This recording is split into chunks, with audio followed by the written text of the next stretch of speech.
TV7 Israel News is made possible thanks to your generous donations.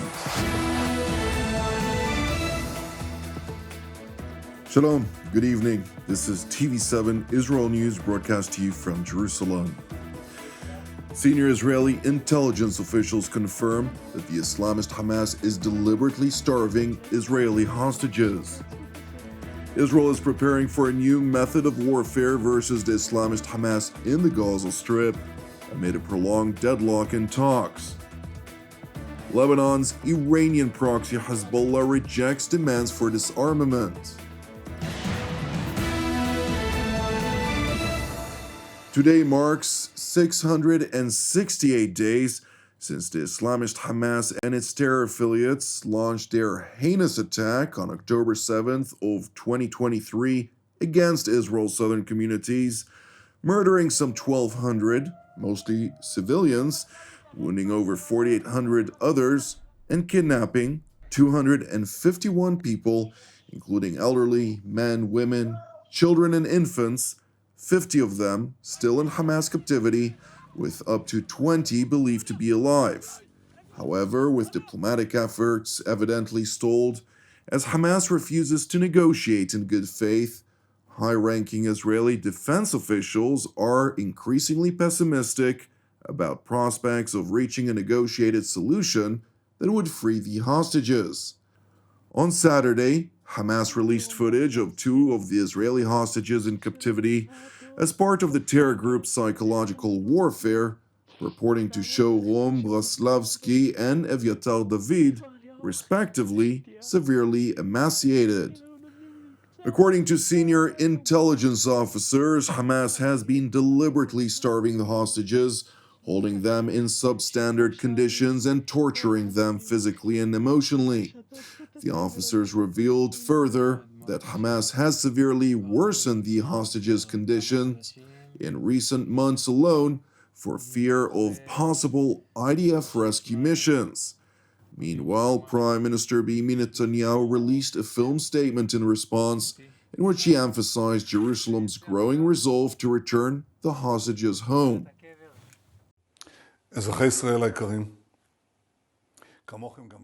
Dear citizens of Israel, like you, I was deeply shocked yesterday. I saw the horrifying videos of our dear sons, Ram and Evyatar. I called the families, I embraced them on behalf of myself and my wife, and on your behalf too. You see them wasting away in a dungeon. But the Hamas monsters surrounding them have thick, fleshy arms. They have everything they need to eat. They are starving them in the same manner in which the Nazis starved the Jews. And when I see this, I understand exactly what Hamas wants. It doesn't want a deal. It wants to break us through these horrifying videos, through the false propaganda it spreads around the world. But we will not break. I am filled with even stronger determination to free our kidnapped sons, to eliminate Hamas, and to ensure that Gaza will no longer pose a threat to the state of Israel.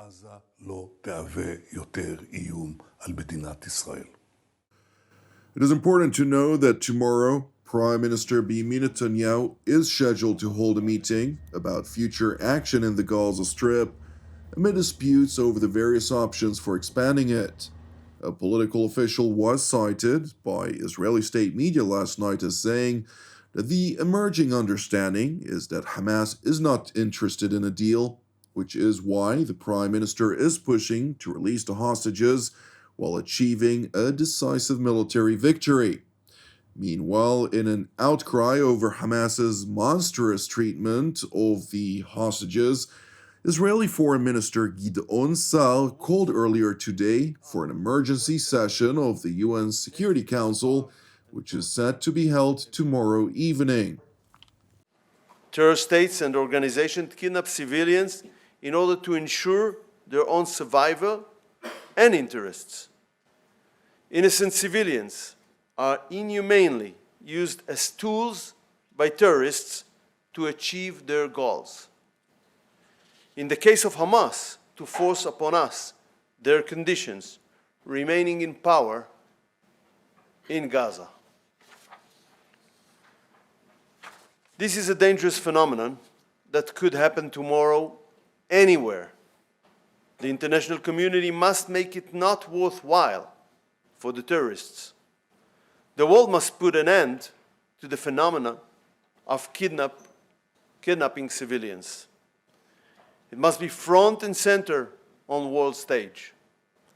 This is why I will head to New York tonight to participate in special UN Security Council session that I initiated, taking place tomorrow on the situation of the hostages. I thank the US and Panama for answering our call and helping convene this important and urgent meeting. It is important to highlight that the heinous crime of deliberate starvation by the Islamist Hamas is taking place while Israel is once again flooding the Gaza Strip with humanitarian aid after an international campaign of disinformation drastically ratcheted up international pressure on Israel to grant the United Nations access via its old distribution methods, effectively reverting into an ill-advised methodology of distribution that has immediately fallen into the hands of the Islamist Hamas. Nevertheless, in light of evident deficiency, President Donald Trump's Mideast envoy Steve Witkoff visited Israel over the weekend, during the course of which aid distribution into the Gaza Strip was broadly discussed. And I spoke to Steve Witkoff. He had a great meeting with a lot of people, and the primary meeting was on food. And he also had some other conversations that I'll tell you about later, but he had a meeting on getting the people fed, and that's what we want. Following the visit by the American Special Envoy Witkoff, and as mentioned earlier, Israel has signaled that it is preparing to pivot to a new method of operation in the Gaza Strip, freeing the hostages amid decisive military victory, and that it will not wait for a deal with Hamas. Israel's decision, which is being formulated in coordination with the Trump administration, comes after months of deadlocked negotiations and dwindling hope for a partial ceasefire agreement.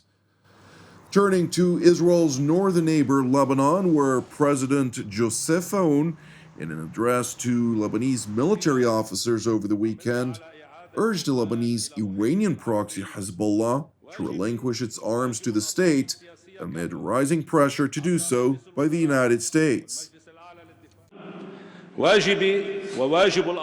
is my duty, and the duty of all political parties, through the Council of Ministers, the Supreme Defense Council, the Parliament, and all political forces, to seize this historic opportunity and, without hesitation, push to assert the exclusive possession of weapons in the hands of the army and security forces, exclusively, and on all Lebanese territory, today.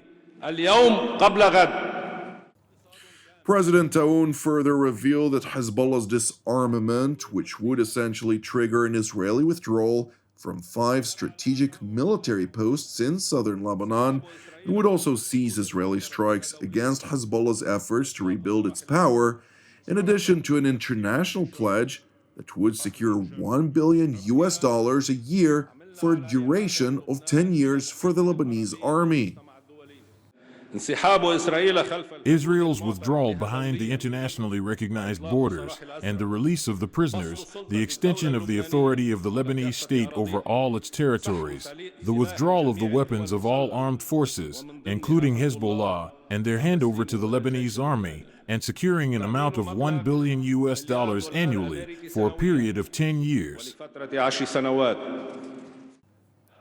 Following President Joseph Aoun's remarks, Hezbollah's Secretary General Naim Qassem responded in an address to the terror organization's followers. Those who call for submitting arms practically demand submitting them to Israel. The U.S. says remove the missiles and remove the drones and surrender everything and surrender the medium weapons and light weapons, but only after a period of time. Okay, why, U.S. Envoy Tom Barrack? He said, because these weapons scare Israel. Israel wants its security. Understand, In slang Arabic, this man wants the weapons for Israel. He does not want the weapons to control the security situation in Lebanon. The Hezbollah leader continued by claiming that anyone who supports the disarmament of Hezbollah essentially are supportive of the State of Israel. We will not submit to Israel more than that. I want to tell you that those who call for disarmament on a domestic, global, or Arab level serve the Israeli project, whatever his name, whatever his title, whatever his claim.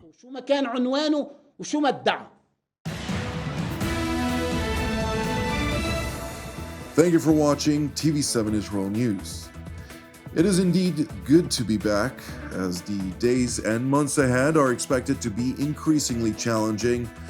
We will, of course, be here at the studios of TV7 in Jerusalem to update you daily on the latest. And during that time, I do encourage you to pray for the hostages currently in Hamas captivity. Pray also for the peace of Jerusalem and salvation of Israel.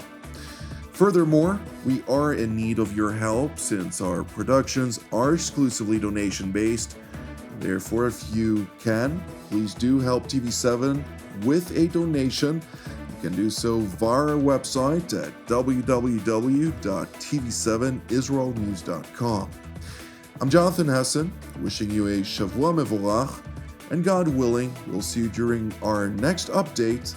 Until then, Shalom from Jerusalem.